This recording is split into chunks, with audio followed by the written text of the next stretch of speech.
You are tuned into The Mountain Gardener. Your host, Ken Lane, and my lovely, lovely assistant, Lisa You call Waters me an Lane. assistant. I said lovely.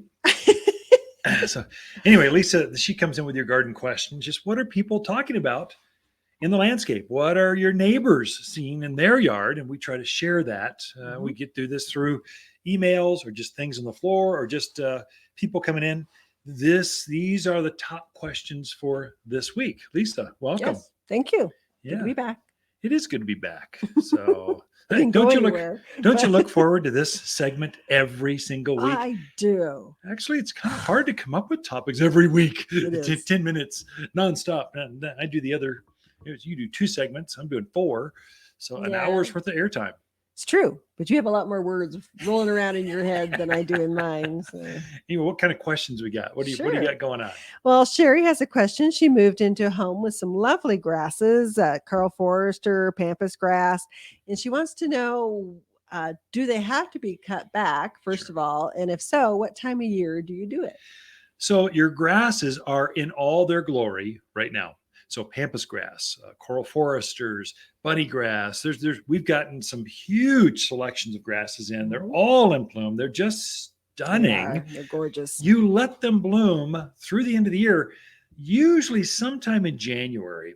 They're now tan colored, so their green is pretty much gone for most grasses. Sometimes pampas can hold it a little longer, but you enjoy the structure. So even with just the plumes, and now they're straw colored, they're still really pretty, good texture, color is just interesting.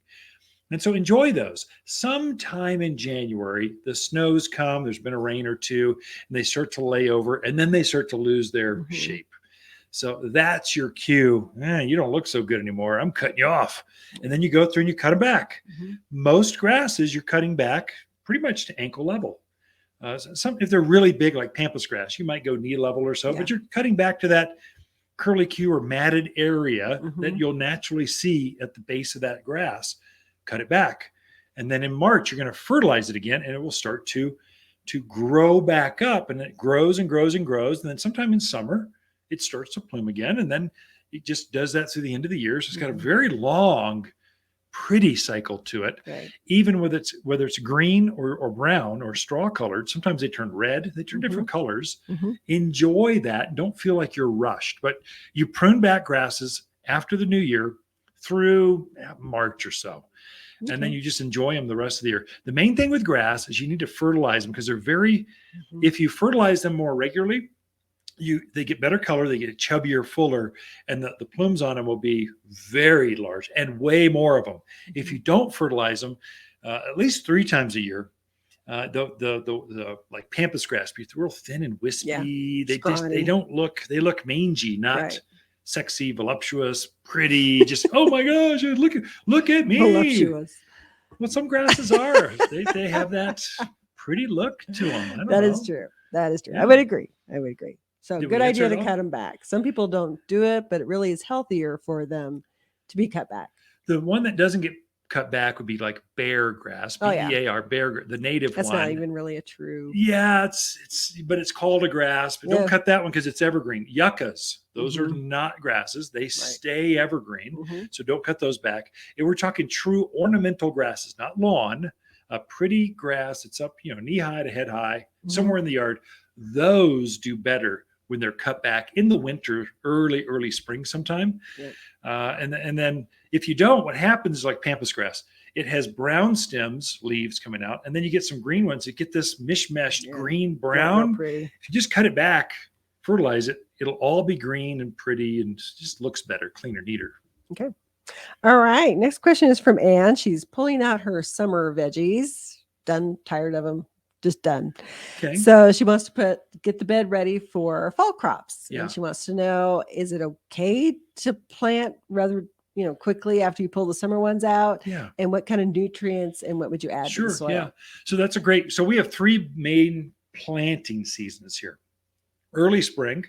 So really 3. Early spring. So you're planting all that leafy stuff. We're talking March and April, first part of May. It's still frosty, but it's bright days.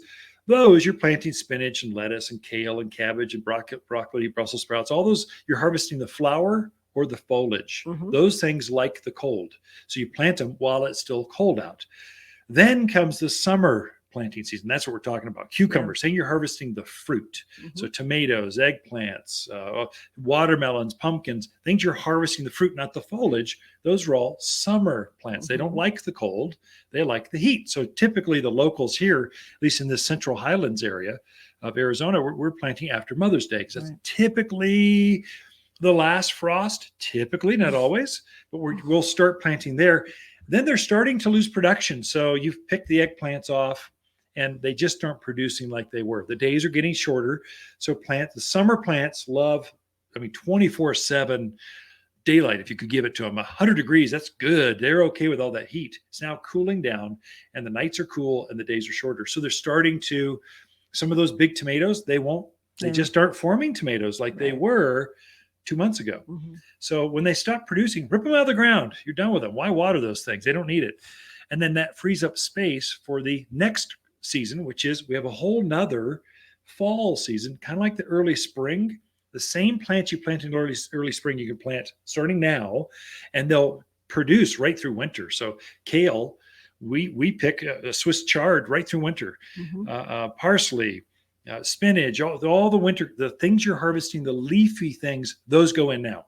Mhm. And so if you were to have, let's say, lettuce back in the summer, it turns this bitter off color. It doesn't Goes to like the seed. heat. Yeah. It goes to seed. You plant it now. Taste it just melts in your mouth. It's just so you can get to all these exotic varieties. So plant now. How to get the soil ready?